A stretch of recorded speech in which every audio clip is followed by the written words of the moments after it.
กับลันนุ้ยนี่เรียบร้อยนกน้อยเอ้ยกับเล็กได้เรื่องอยู่กับเล็กเก็บก้อนพี่น้องนี่บ่แม่นว่าจังซี่จังซั่นน้ำมันเด้อนี่แต่ว่าเป็นนกคอแดงแต้มที่สองมัน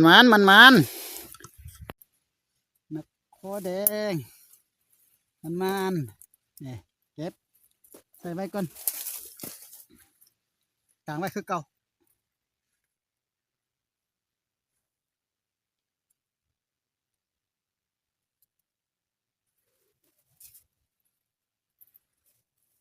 โอ้มันตัวมันบ่แม่นสีแบบนี้นะมันออกสีแดงๆนะตัวนี้นะมันเป็นสีมุยๆแบบบ่จังก็ว่าเคยแต่ก็ได้อยู่บนอันน่ะปลายมบ่อันน่ะหญ้าฝรั่งหั่นบ่อนเดียวล่ะพี่น้องนี่นกน้อยตัวหนึงเนาะ